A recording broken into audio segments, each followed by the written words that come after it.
Okay. So yeah, I totally can do that. I could totally break apart the fraction that way with two radicals. So not a problem. So that's what we're going to be doing in this section here. However, we're not doing square roots. We're doing cube roots, fourth roots, fifth roots, much higher roots, which is going to present some of a unique challenge because now you're not finding two numbers that multiply to what's inside. Maybe you got to find three identical numbers, or four identical numbers, or five identical numbers, depending on what the root is. So let's look at E.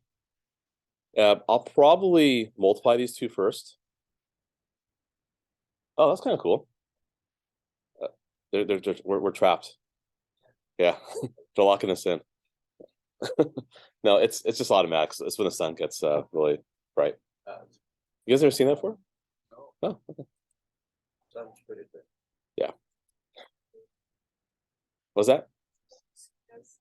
Yeah, I don't know. That's kind of it's kind of creepy actually. All right. So anyway, 12 times 18. Now I would definitely so Haley, to your question earlier, yes, I think a calculator would be good to use here. I'm totally fine with using a calculator because you could get the decimal equivalent, but I don't want that. I want something simplified, right? So 12 times 18, if you could do it in your head, great. If you can't, that's okay too. I think it's 216, if I'm not mistaken. And then if you break it down into its factors, how would I break apart 216? What do you guys think? 2 and 16. It is, but what if you couldn't see that? That's all. Yeah. No, you're right. It totally is. It's gonna be 6. But what if you can't see it? So 2 and 108. How can I break apart 108? 2 and 54. I could do like 9 and 6. And I could do 3, 3, 2, 3, right? Now, here is what you could do when you're doing a cube root. A cube root requires 3 identical factors, right? 3 identical numbers. How many 2s you got? 3. Boom. How many 3s you got? Boom. There you go. So that's going to be 2 cubed times 3 cubed. Now, if you're cube rooting it, and this is the part, now you guys are getting more sophisticated with your exponents. Now I think we could say this. I could say 2 cubed times 3 cubed raised to the 1/3 power, right? Remember we talked about you can convert radicals to exponents. Sorry, my 3s are terrible. They're really tiny. I apologize. My 3s are terrible here.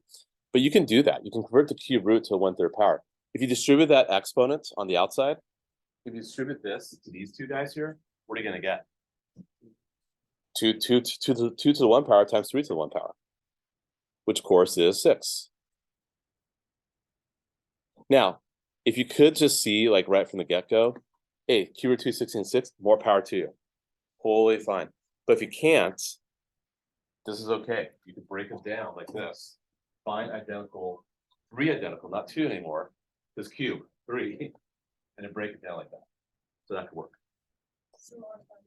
It's 6. How you show your work, I'm not going to care too much. Like if you showed like fewer steps because you knew what the cube root 216 was, great. If not, that's okay too. But what I did do to help myself out was combine a 12 and 18 first into one radical. Now you could have done this also. I'm going to clear. You could have done 4 and 3, and then 2 and 2, right? And then this could break apart as 2 and 9, and then 3 and 3. And you could see that, oh yeah, I got 3 3s, I got 3 2s. You could have done that also. That could have worked. We'll see at F. It might be advantageous to combine these first, because 5 is just a prime number, right? And 80 is kind of weird. Let's say you divide by 5. Good. Is there 4 identical numbers that multiply 16 that you can easily identify? 2. And actually, of course, there may be 4 identical numbers that multiply anything.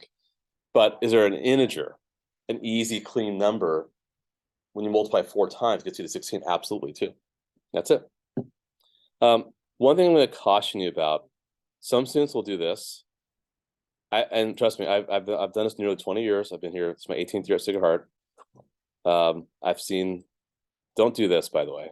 You could, but I just you don't do this. I'll see some students like, why I'm doing something like this here, because you're used to doing that, right? We teach you guys to do this with square roots, but that does nothing for you. Because what does this get you? That you multiply, you get the 4th root of what?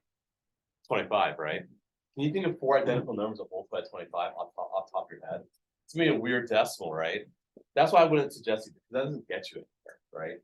And then that's 400, fine, 4 through like, but what happens is that we sometimes lean on these old habits, or we confuse procedures with other stuff we've done in the past. Like in the past, we've taught you guys like, oh, I forgot like 2 over root 3. And you guys remember like you multiply top and bottom by root 3. You guys remember doing that kind of stuff? Yeah. Yeah, we teach you that because sometimes it's nice to not have radicals in the bottom, just to show you that you can make the bottom a rational number. But I don't care so much about that here. I just want you to simplify the answer, right? So use some of these other skills, right? So just try to think critically, like there are other ways I could piece this together that will make it simple. Okay, let's look at G.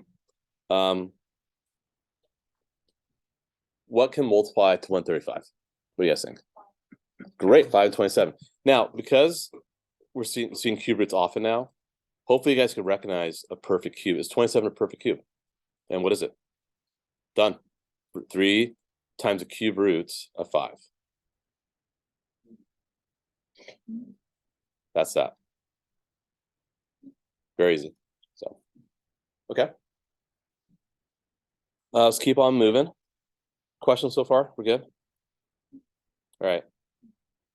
Okay, we got a few more here.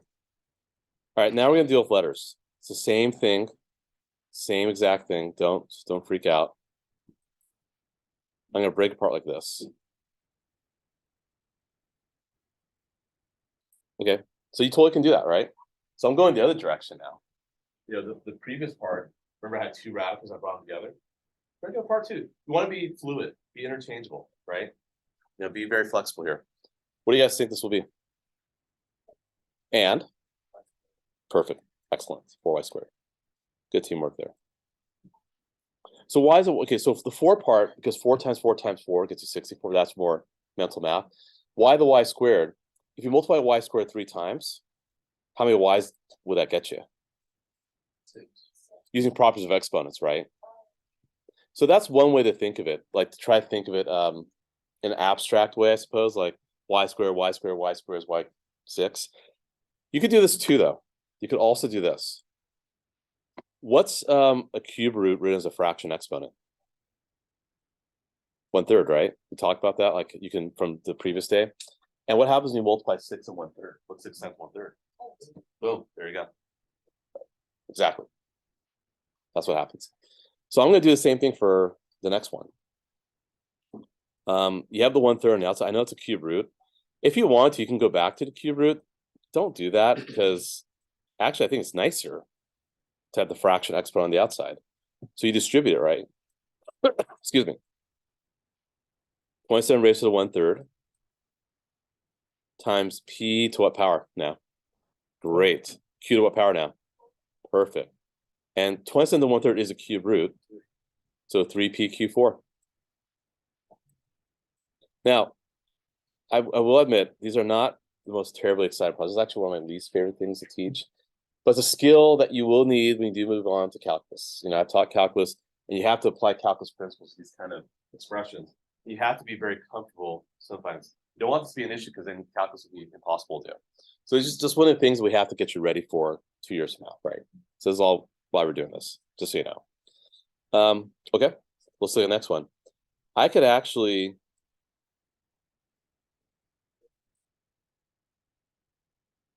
do that, right? I'm totally allowed to do that because it's a fraction, right? Remember we said radicals you can break apart. As when it's a fraction, so you can break apart the radicals, right? What do you guys think now? M up top, what down below? Great, awesome. Now there's one slight thing that you guys probably are not seeing, and I don't blame you if you can't see it. Not that. This is the issue. It's an issue that is probably brought up in calculus, but must assume that each variable holds a positive value. Otherwise, you have to use absolute value when even rooting.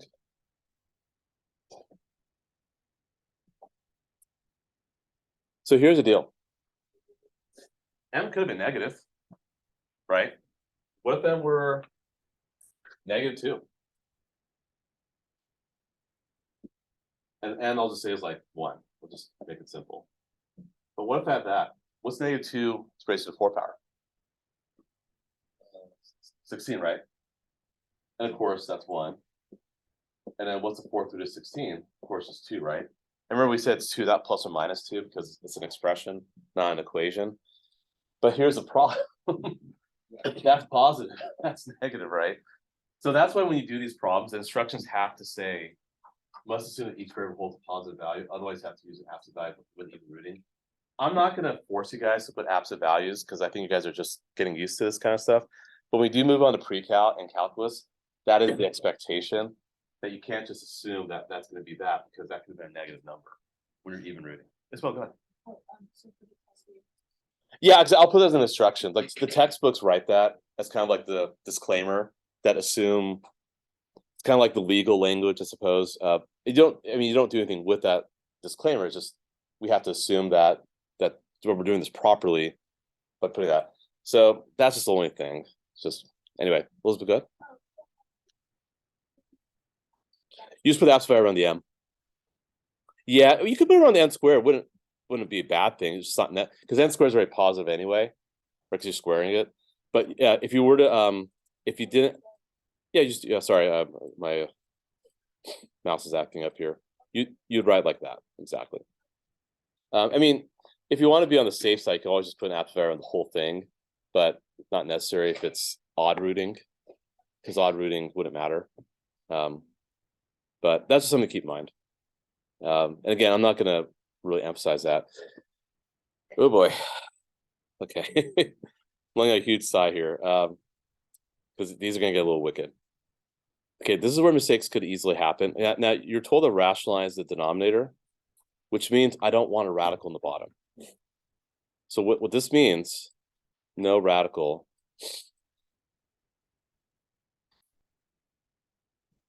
in the denominator, okay? No radical in the denominator. So I'm going to write this first, cube root of x, just write it as is. Cube root of y8. Now, this is the part that's not terribly intuitive. But you got to think a little critically here. That's why 8. Is 8 a multiple of 3? No, obviously.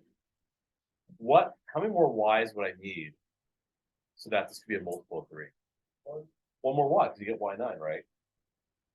Exactly. So let's do the cube root of y at both top and bottom. I'm going to do the cube root of y to both top and bottom. If I do that, then I get, what do you get at top now? The cube root of xy, right? And what do you get on the bottom? Just y3. You just get y3 because what did that combine to? The cube root of y9, right? Which is the same thing as saying y9 raised to the 1/3 power, which of course is y cubed. The final answer in the box, yes. Now, what some students will do, and again, I've been here long enough, I've seen a lot of different kind of mistakes. I've seen some, and don't write this. This is bad. This is bad. Don't do this. So we'll have this, right? And they get so carried away because when they have like one of the roots, like if you have something like this here, they know multiply top and bottom by √3, and then they just kind of memorize it and don't understand why it works. So I'll see some students do this. They just repeat what's on the bottom. But what is that really telling you? The bottom is just going to be the cube root of y to what power? Which and 16 a multiple of 3? No, you actually made the problem worse by doing that. So the point I'm trying to make is don't memorize, try to understand what you're doing, all right? What we're trying to do, we want to get rid of the radical. What's the quickest way to get rid of the radical, right? Like, you know, like say I want to go to this Jones, what's the quickest way I'm going to get there? I'm going to walk straight across the hallway. If I want to get to a room, should I just go out here, walk in the parking lot, be on my phone a little bit, get some water, walk back around, and no, I'm going to go straight to her room if I need to go talk to her. So same thing, I want to get the answer straight up, right? Don't beat around the bush, just get something as quickly as possible to make that go away, right? So that's what we want to do. Okay, let's keep moving. Let's look at L. This one is kind of crazy too. Here's what I would do. Combine the powers first. If you go to radical notation, you're going to drive yourself a little bit insane. Just combine them first. So here's what I'm going to do. I'm going to break it up like this. 14 over 2. X to the 1 power, because you have x by itself, x to the 3/4. You have a y 1/3 straight up, right? And a 1 over z negative 6. Actually, kind of lied when I said combine powers first. Actually, erase that, please. Break up the fraction. That's what I meant to say. My apologies. Break up the fraction. My apologies. That's what I meant to say.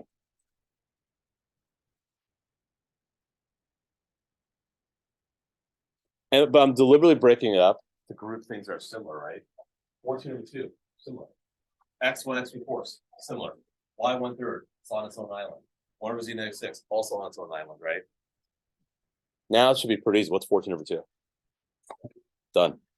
Okay, what do you think about the x parts? What's that? X what power? What do you guys think? Yeah, because you subtract the exponents. Good. Yeah. And can you do anything with the y? No. And then remember, z to negative 6 that's a negative exponent. What should happen to that? It goes, yeah, it goes upstairs, right? It goes positive. Because z to negative 6 is technically 1 over z6, right? So it becomes z6. And you can leave it like this. You don't have to put radical notation. That's totally fine. That's totally a-okay. So that's that one. Okay, one more, then we'll do solving equations and then do classwork. M, what's going on with M here? Same thing. I'm going to break it apart. 5th root 32, 5th root A4, and 5th root B10. Totally have that luxury. Do that. Now, if you think mentally, are there 5 identical numbers that multiply 32? Like a clean number 2. 2, 2, 2, 2, 2, 2 is 32. Then what's happening here, you want 5 equal factors to come out, right? Just like we did over here. You have 5 2s. I guess that. Is 4 divisible by 5? But it's 10 divisible by 5. And why am I looking at divisibility? Because this is the same thing as saying a to the 4/5 power. And that's the same thing as saying b to the 10/5 power. Well, what's 10 over 5? 2. And there's nothing you can do about the a. It is what it is. If you leave it like this, that's okay. I'm not going to fault you for that. If you leave it like that, that's fine. If I did ask you to leave in radical notation, then you gotta just leave it alone and write like this. Does it matter if you put the B or A first? It doesn't matter. I like to put the B first just because my handwriting stinks. And sometimes if my radical kind of looks like it's extending over to the B, it might be a little confusing. So usually anything that's not in a radical, I tend to write to the left of the radical, just so for clarity, right? So that's just a good habit to have. Okay, questions on this page? We're cool? Okay, good. Awesome. It's really depressing, this darkness. I don't understand why that's it's like a shield. All right. Okay. Let's move on to the last page. The last page should be pretty straightforward. and then you guys can do some practice problems. All right, so solving radical equations. There's a step-by-step process. This first step is kind of important. You need to isolate the radical to make the algebra easy. And then you eliminate the radical by raising both sides to a certain power. Then solve, and then check your answers afterwards. Because some answers, extraneous means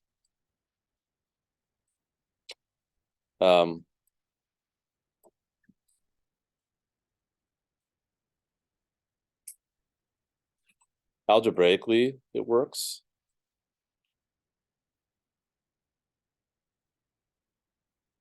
But graphically,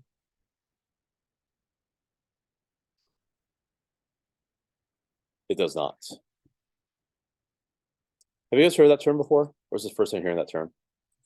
Okay. Yeah, I mean, it sounds like extra, right? Like an extra answer that actually does not truly work. And I'll explain how we check for that in just a little bit. So first off, this is like saying 2 times the square root of x plus 4 equals 6. So this is really a radical. Because we know that that's a radical, right? 1/2 is a radical. We talked about that on Monday. That is a radical. All right. Isolate the radical. So on the left side, what's next to the radical right now? What's being multiplied to the radical? So I should get rid of it.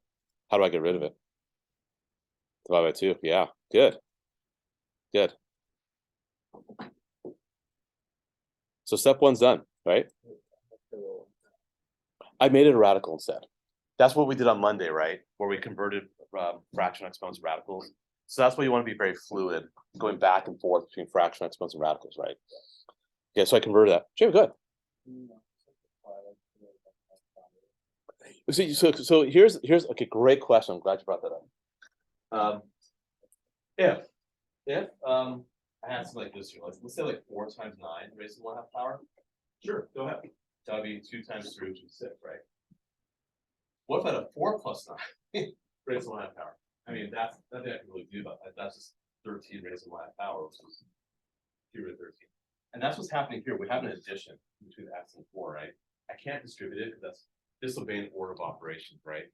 So whatever value x held, I'd have to add to the 4 first, and then do the exponent afterwards. I can't apply the exponent and bypass the addition part, right? Because the addition is inside the parentheses. Remember, PEMDAS P is the first thing, the order of operations. So there's nothing I can do about it. Like for example, if I had like 16 times x, I could make up 4x. Sure, go ahead. There's multiplication because of the addition, unfortunately. So we gotta do this. But I'm glad you brought that up because that's a mistake some people will make, and I don't want you guys making that mistake. Okay, so step 1's done. Okay, what would I do next? How would I get rid of the radical? How would I eliminate? What would I do to both sides? Yeah, because squaring is the inverse of square rooting. We're already going to talk about inverse operations in the second half of this unit. That will be after ski week. So we'll get to there later in February. So is x plus 4 equal now? And what is that? So now I'm solving. And was x equal, of course, 5. So that's my answer. However, do check your work. I mean, in general, just check your work anyway. But make sure the left side equals the right side. Which it should, right? I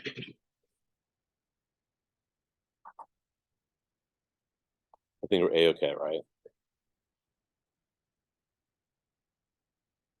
6 equals 6. Check. Good. Okay. Then you see no solution. Or go back and see if you made a mistake somewhere. That's going to happen in the next example. So I'm going to do the next one a little more quickly. Now that you guys get the idea, right? So 2 square root. Almost. Yeah. You do get, so you have this so far, right? Then divide by 2, right? So isolate the radical. Square both sides.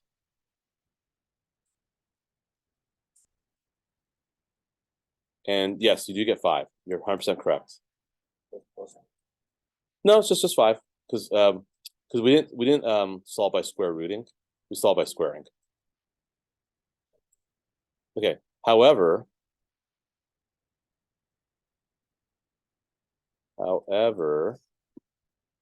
let's check it out. Square root of 5 plus 4 equals -6. Okay. So 2 root 9. Does that equal -6? 2 times 3? 6 equal -6? No way. So in this case, that is what we call extraneous. So the answer is no solution. Yep. Even though you did all this algebra and it seemed like it was legit, it's deceiving. When you throw it back into the original equation, it doesn't work itself out. So now, this is where Desmos is your best friend. So obviously you don't have Desmos on a test when you're doing homework or you're studying for a test. Strongly recommend you leverage the technology. I didn't have this when I was in high school. We didn't have internet, like early 90s. But if I go to Desmos really quickly, and if I were to type in y equals 2, if you type squirt, that's how you get this radical right away, x plus 4. Let me clear my screen for a sec. Okay. If I graph y equals 6, where did they touch? See? That's the answer. Graphically, the first problem on this page is confirmed. What if I put -6? There's a blue line. Does that blue line ever touch that red curve? Nope. So we have to make that algebraic graphical connection. I talked about that's a big deal in this class. That's one of the biggest takeaways you're gonna get out of algebra 2. Seeing things algebraic and graphically, how those are intertwined. Yeah, that's not confirmed graphically. That's why it's extraneous. That's why it doesn't work. And also when we plugged in, it didn't work also. But yeah. Okay. So that's no solution. And then we'll do one more and you guys can do some group classwork. Okay. So let's see here. Is a radical isolated? It is, right? So I can immediately, oh, come on. I can immediately square both sides. Immediately square both sides. The only pain in the neck here is that you have to foil the right side. Yeah, I know. Now, here's the one thing I'm going to really, I'm actually going to have a serious talk in my pre-calculus class here today. You guys are in algebra 2, so I'll forgive you if you make these mistakes. But tell me what mistake I just made right now. How come that's not how it works? X minus 6 squared. What am I supposed to do really? X minus 6. Yeah, you can't just square like what Jamie was like asking, like, do we distribute? No, you can't if there's a minus or plus. My pre-calculus students made that mistake that I did not think they would do. So I'm like, okay, guys. But to their defense, they did algebra 1 during the pandemic when we closed school. So in their defense, I get it that they probably didn't learn stuff correctly, but yeah, you can't do that. So you're gonna have to do this. So please don't distribute that square like that. If there's a plus or minus inside the parentheses, you just gotta do it by brute force and foil it, unfortunately. Which gets you this. I know you guys could foil, just gotta do it. Actually, it only took me a few seconds, so it's not that hard. Once I've done that, what should I do next? Yeah, and that stuff you guys have done before. You guys have done like this intermediate step. You guys have done as actually a problem in algebra 1, right? You guys have done that. I know you have. Smooth things over, and smooth things over correctly. I know you guys are capable of that. And fortunately, this is factorable. If it's not, then use quad form or complete score what you guys learned while I was on leave. But I think this is factorable. How can I break this apart? Yeah, good. Awesome. So you get 2 answers, right? So x equals 3 or 11. Now here is the problem. If you check your work, very important. So if I do root 2 times 3 plus 3, rate equals 3 minus 6. Uh-oh. What do you get on the right side? And radicals can't equal negative. We talked about that, right? You get root 9, which is 3 equals -3? No way. So that is extraneous. And I'll tell you on our test, I am going to write a question that's going to have that. So I want you to check for it. So you got to check for it, right? And then lastly, let's check 11. I think that should be fine. You get 22 plus 3 equals 11 minus 6. You get root 25 equals 5. Yeah, that's all good. That's a-okay. So I'm cool with 11, not 3. Both could work. That could happen. But in this case, and if you were to go to Desmos, you would see that they only touch at 11, not at 3. So again, extraneous solutions, a little blurb on the bottom. Raising your side of an equation of the same power may introduce extraneous solutions. When you use this procedure, you should always check each apparent solution in the original equation, its original form. So, okay. So classwork should be pretty straightforward. Actually, it's just simplifying radicals and a couple other things. Nothing too crazy. So let me show you how it looks. I'll put the answers up in just a sec. But then I will post the homework. So if you do get the classwork done early and you want to get head start on homework, you can. Let me pull this up here. Excuse me. Where the heck is it? There we go. Let's see, problem sets, classwork. Excuse me. Just getting over a cold. I think if people are come to school like with a slight cold, like people don't, like the protocol the last 2 years were sick, stay home. Yeah. People are still come to school, I guess, right? Or Yeah. I guess so. Yeah. Anyway, so you have these problems here. And there's some instructions that I kind of put, like I kind of said, all fractional lowest terms, no fractional exponents, final answer. Pull out all perfect roots, no radicals or denominators, no fraction and radicals. Yeah, let's see how this goes. This is actually a little. It's kind of hard, actually. It's kind of hard. Let me give you guys some hints about that. Is there practice on there? Let's see. Where is it?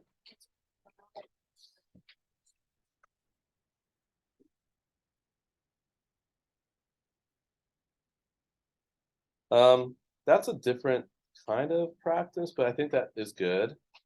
I want you to practice. How about this? Go ahead and do. What I like what Lizzie said. So it says where it says now let's practice. Do that for now. I'll actually give you guys some homework on simplifying radicals. That's a little easy. This is really hard stuff. I'm looking at it right now. It's like, crap, this is going to be a little much. This is actually for altitude trig honors. It's a little much, I think. So yeah, so why don't you guys go ahead and work on this right here, these 8 problems. That's it. It's classwork. I'll put some other homework up that will help you guys practice radicals.